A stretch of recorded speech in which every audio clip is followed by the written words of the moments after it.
Hey guys, I'm Tim. I'm Bob. I'm Spencer. I'm Dan. And this is Board Game Rundown, and today we're going to do a review of Empire's End. This is from Brotherwise Games, designed by John D. Clair, who I'm a big fan of, honestly, with a bunch of his games lately. It plays 2 to 4 players and plays in 45 to 60 minutes because I know Tim was going to have to look. I was. This is a tableau destroyer. Yeah, that's actually a pretty good way to put it. Yeah. And then some resource management and some bidding in this game. Yeah. So in Empire's End, what we are doing is we're going to be moving through this track, which is going to tell us which phases that we're going to encounter. It always starts with a destruction phase, and we're going to draw one of these cards. Now, we're like, if we're where we're at right now, we would draw 2 because that's where we're moving at with a 4-player game. And then we're going to set our little markers here at 11 and 9. Right here. And these are the ones that are in threat of being destroyed. And so to prevent that from happening to your kingdom, when it is your turn, you're going to have to bid one of these resources to stop from taking this one. And then you have to bid one of these resources to prevent from taking this one. So yes, when there's 2 out, which in a 4-player game, almost always, you are bidding at least 2 things all the time, unless you have an ability which allows you to pass. Or what you can do is say, you know what, I'm going to take all the resources that have been bid on that card so far, destroy that location. You're going to flip that over. Then you're going to get that card. So if I had destroyed 9, I'd get that card. Now I get to slot this under a healthy location, which now gives it an ongoing ability, passive ability. Maybe it triggers during a specific phase. All kinds of different stuff like that. There's a economy phase, which is going to allow you to basically run your engine. You're going to go through, and any of the tiles that have economy on them, you're going to do them. It's going to allow you to refresh some cards that have abilities underneath. It's going to allow you to gain resources like axes and hammers and grain. There's even, like, if your tile is active for it, like a trade option, some things like that. Then I'll just go through the other phases. The other phases, there's a industry phase, which is going to allow you to move stuff around on your tableau, swap 2 locations. It is going to allow you to repair one of your destroyed locations. It's got a hammer value on there. So it tells you how many hammers you need to repair it. And then that way you can score it for full points at the end of the game versus 0 points. Another thing you can do is you're going to have these disaster cards in your hand. You're always going to have 4. And they either, I believe, only ever cost 1 or 2 hammers. Yes. And so you're going to spend the appropriate amount of hammers. You can build up to 2 cards, and you can build or sell up to 2. So you can build 2, sell 0, 1 of each, or build nothing, sell 2, coin a piece. And then your remaining 2 cards, you can choose to discard both to draw up to a hand of 4, or you could keep the 2 you have and just draw 2 cards. Yep. That's the industry phase. Then there's the military phase. A military card will get revealed. It's going to have different conditions. There is, if you can't meet at least 2 combat, you're going to lose points on this one specifically. 4 to 5 gets you so many victory points. 6 gets you 5 victory points. Oh, and there's also a resource there. And then the highest or players with the highest get the victory bonus and the whatever score they qualify for. And then there's always a thing for the player that scores the lowest. Even if you did enough to not take a negative penalty, usually it's like switching your locations around. Yeah, on the first turn, we all did the same one. We got both the victory and the upheaval. We did. Yeah. We did. Yeah. It was kind of wild. And then, you're just basically going to go through the game, resolving whatever phase you're going to hit. Now, you're going to get to see ahead of time, okay, I've got a military coming up. I really don't want to take that disaster because it's going to burn up my military tile, which then is going to hurt me as far as getting combat, goes. But maybe it's like if there's an industry phase coming before that, you're like, oh, well, I can take that hit because I'm going to have the chance to rebuild ahead of time. So that is basically in a nutshell how the game is played. This board is 2-sided, so it's different if you're playing with just 2 players. And that's kind of it. Yeah, I think so. Yeah, more or less. Yeah, you keep the resources you have hidden behind the screen so nobody knows how many you have left as you're bidding, so they don't know if you're getting low on resources or not. And if you are low, there's a rule for gaining extra free resources at the cost of some victory points. Yeah. Spencer. Yeah. What did you think of Empire's End? It was stressful, man. But it was fun.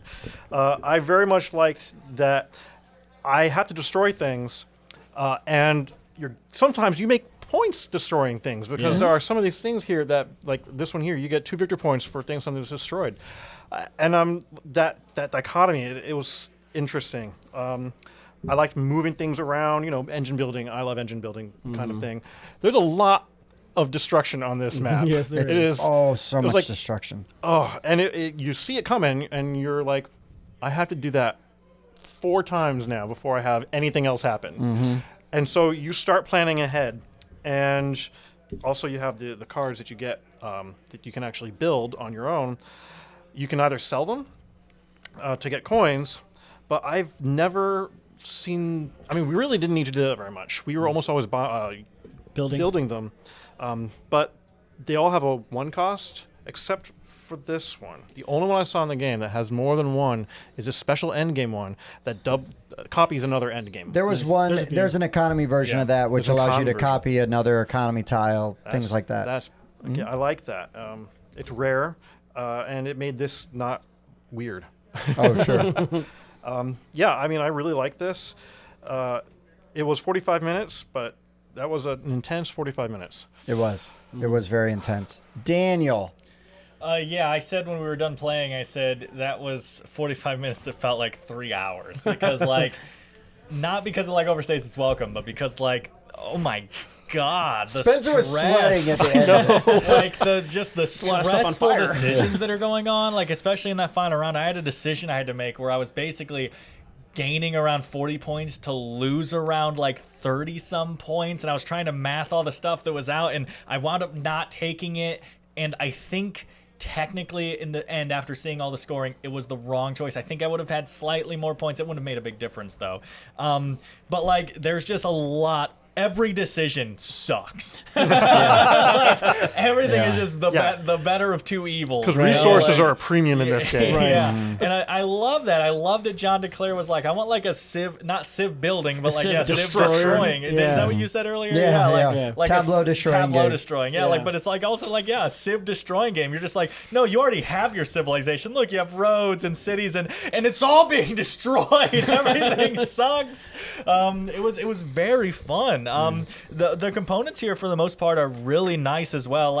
These cards, people didn't like them when they were in Space Base, and I think people are going to complain about them here a little bit too, just because they're weird, but they work. It also, funny enough, has the same tuck mechanic. Tuck Yeah, thing that is, was nice, Space Base, which again is just as fiddly, right? Having to constantly lift stuff up to slide it under and everything, but it works. It is fine.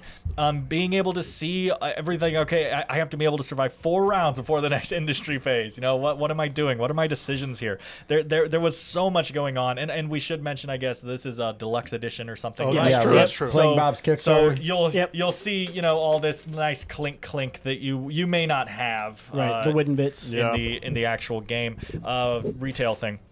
But yeah, no, this was really fun. Sometimes you get games that are extremely complicated or really long, and you don't really want to play them super often because of that. They might be great. This is a game that I really, really liked. But if someone's like, let's play again, I'd be like, I don't think I want to do that right now. It's stressful. And some games don't always do that. I really like Hegemony. I've talked about on the show before, and that's a game that's a 4-hour long game with a lot of stressful decisions. But man, I want to play it again immediately afterwards. And this one doesn't exactly reach that point for me. I'm just like, I need a break away from this. I want to go play a kiddie game or something and relax. Well, it is but Empire's End, not Exactly. the happy-go-lucky No, Empire yeah. times. After the game, Dan went behind that board game rundown screen and screamed for 3 minutes straight.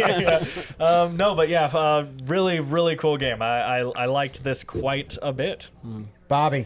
I think it's unique in a couple of ways where what phases are coming up. You're not going through the same standard phases every round after round. You're changing phases, and it's kind of dictated by what is on the board. And then it's interesting how when the disaster pops up, you're bidding to not deal with that. And the resources are just piling up. You're finally like, I could deal with that. So you decide to take it, and you got to burn something into the ground, but then you're going to get a cool card that you get to build for free, and you're going to get a pile of resources that then you can use to do other things. And it just seems like it's super interesting. And like I said, it's more of a empire destruction, right? Because a lot of times, like Dan was saying, you're building your empire up, and this one, it's already built. You got your roads, your towns, your army, everything else, and then disasters just keep hitting your empire in different forms. Revolt, plague, earthquake, fire. Yeah, And that's just Tuesday. No doubt. Yeah. No doubt. And so the whole game is just mitigating those disasters and being like, yeah, I can deal with that earthquake over here, and I'll just burn that down, and that's going to give me hammers later on. I'll repair that, and I'm going to try to get these locations next to each other so I can try to get them to score. Or we have like what I was calling like the low-key strategy, where there's like, oh, if you have the most ones that are burnt down, you're going to get 13 points. Where it's like, I'm just going to burn everything to the ground and try to get a bunch of points for it. So, I would love to see that Not- work because not I the don't city. see how that could work. It'd be hard. But Not the city. That's the a city's too lot big. of points. Yeah. That's a lot of points. But yeah, I thought it was like super interesting, and I like these bits. I think that those the wooden bits are super nice. they are very nice. My one complaint I would have about this insert is that in these deluxe copies, a lot of times they're like, oh, look, we have these cool little player trays. You're going to take your little tiles, you're going to put them all in here, and it's formed perfectly to fit, but it's not perfect. Like literally one tile shy, and it sits just above it, and you can't get the lid on there. So I take one from each, the farm from each one, and I put them on top of the cards in here, which it does end up helping to keep the cards down in the wells, but it's just like. Measure twice, cut 4 cut millimeters. once, right? Yeah. Measure twice, cut once. Yeah, you're so close. So I mean, other than that though, it's a decent insert. Everything kind of fits inside there really nice. So That's a lot of game in a tiny box. it is a very small box, and there's a lot that comes out of that little smaller box. box. There is. Okay, so I will be the minority in this group. This is a feel bad game for me. This game, like, yes, the decisions, are really tough and they are interesting, but they all feel bad. There are stressful games that I do enjoy playing. This is not one of them. I've played it a couple times now at different player counts to try to, because I really legit, like, I really do like John D. Clair a lot. And, appreciate most of his games. I don't like Space Base. I think that this is too fiddly. Like always trying to move the stuff and then the tiles. And now I've got to move them and I've got cards underneath. And sometimes I've got 2 cards underneath. So now it's like, oh, where was that? Okay, it's here. This and that. I'm bumping my player screen. These bits are tiny. I know Mike complained about that. And that is a little weird. Those are I very get small. what Dan's saying. Dan's like, it doesn't matter. And he's right. It doesn't. But it bothers me. Or I find it annoying, I guess. But anyways, this was just kind of a feel bad experience. Both times I played it. I like the concept of it. But it just doesn't come together for me in a way that I find enjoyable. But I mean, it's for all the reasons you guys said. It's not like we were playing, completely different games. Well, it's like this says, right? Oh, look, it's all nice and peaceful. And it's all fire. Yeah. I like talking about it more than I like playing. It's a little sad that because if these tiles were just a little smaller, which they're super nice and I get it, but you could almost just play like this, right? Oh yeah. And then not have to worry about any tucking issues. Because again, I don't disagree that one of the really annoying things in Space Base, which is here, is this whole tucking thing. Like, you've got to design your games with special cutouts and stuff, so that everything easily has the thing where you can slide them in. You've got to have that kind of stuff if you want tucking in your game, or it just annoys the players. And this moves and then it moves all my stuff And it's around. not quite exactly the right spacing. Infomercials like, oh, my board is all over. Why is it moving? There was literally a time where Spencer grabbed a resource. Oh, well, there and you go. I bumped it. Spencer grabbed a resource. I know. Captain Shaky Hands over there grabbed something and it bumped the insert that was holding them, and then it knocked my thing. And again, I believe Spencer was just saying they don't quite line up. Yeah, and right? I think they do that because technically, if you had this much room and you had this much room and you put that into a computer, the computer would say, "Oh, that gives you exactly enough room for the tiles to be X millimeters apart so that they don't bump each other when you're sliding stuff in and out from under them." Right. Except that we're humans. humans. So that's not how that works. Right, But you I get a could see that that's little tiny why gap. it's slightly bigger, is so that they're not touching each other, right? But I do think Bob's Deluxe Edition looks great. I think the artwork on the cards is fun. I like the Little tiles, glossy and fire. and the I love way that, and it turns out it lines up. the way that the burning have it right. landscape all works out and everything. That all looks great. I just don't have fun playing it. And I was very competitive the second. I came in second. And I only lost to really Spencer close. Close. And I only saw him cheat 3 times. Yeah, that's pretty good for me. Pretty good. Good teacher award. Pretty good. Good teacher award. But yeah, that's my whole thing with this. But we should probably rate this game. Okay. Daniel, Tim. how do we rate games here? At the I don't Board Game know. Rundown? Oh crap! Why did I ask you? It worked before. It did. Hi. We're all gonna rate the game from, I don't know, 6 to 9. And we're going to average all those scores together so that there's just one score on places like Board Game Geek, because that's very nice to have a like umbrella score, but also we want to give our own opinions, so we'll have our own numbers as well. Ooh. Okay. So yeah, Spencer, what's your number? I'm going to give this one an 8.5. Oh, I liked it a lot. I guess. Daniel. I'm right there with him. I actually want to say 9. I think this is a really good game. It's just so stressful that I think after playing, I just like, I gotta drop it down to an 8.5. It's really good. I like it. It's an 8 for me. I really enjoyed it. I want to play it again. I really want to see more of the stuff come out, and yeah, I like it. Man, I am like a 5 or a 5.5. Yeah? Wow. I just don't want to play this game. Which one again. is it, Tim? Fine, you go back and play Munchkin, and we'll play Empire then. Right. I'm just going to say a 5. I was at a 5. I thought about bumping it up a little, and I was just like, no. I mean, it fixed the playing it again with a higher player count helps. I don't think I would want it. I wouldn't recommend people play it at 2. You can, and I think it's a fine way to learn the game. Right. It didn't really color Bob's experience that much. Well, he wouldn't have noticed anyway. Oh, yeah. Colorblind. Wow. Anyways, There is also a fast start option they do have in the book where you there's just flip over half your tiles. Yeah, just start to have it on fire. But if you notice on the board, there's one little space with a little lightning bolt on it, and there's like in the book it tells you like a little bit of accelerated start. Oh, that it's you like can start do. there or It makes the something? game, Where? yeah, right there. Oh, And it makes the game a little bit okay. shorter. There's one on both sides Interesting. too. Yeah, I they mean, call it the lightning game goes sword. by pretty fast. Right. I It's mean, like it it takes still a long feels like time. 3 hours, but it was really only 45 minutes. That's right. Well, misery loves company. Yeah. I'm not sure how that fits, but it's a saying people say. Misery Empire. You know what? That's a saying. That guy's smart. Well, I mean, That's right. Yes, it is. Yeah. But if we take all of our scores, including Tim's wet blanket, it does Sorry. make the average a 7.5. I was trying to which put is the still fire pretty out. good. It's a good score. Yeah, no, that's It's fine. a good score. 7.5 with a 7.5 with a 5 in there. Yeah, still pretty good. that's Yeah. a healthy rating. I'm really glad you guys like it. Yeah. It's like I'll be good. sure to bring it to your house again. Thanks. Yeah. Winston, I got a box for you to sit in. Wow.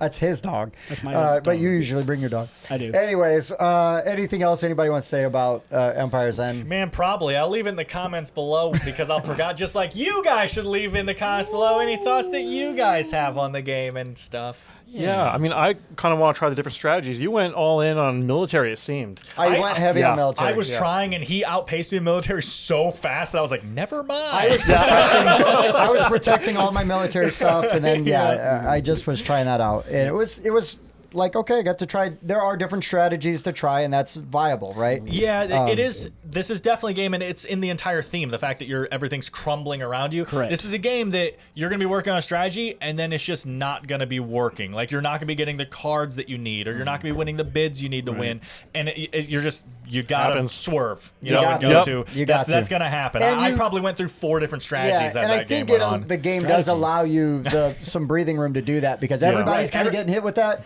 It's very hard to optimize the perfect move every time. Correct. And next time I'll know, don't blow up the city when you can avoid it. Well, it didn't matter. You won. Well, that's true, but guess it was blow still very up your- blow painful. up your Well, you're sitting if you can afford it. All right, guys.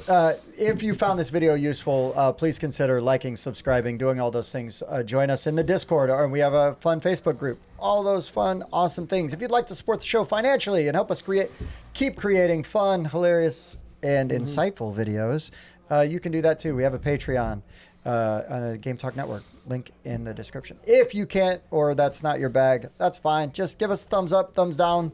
Let us know how we're doing. We really do appreciate all of that.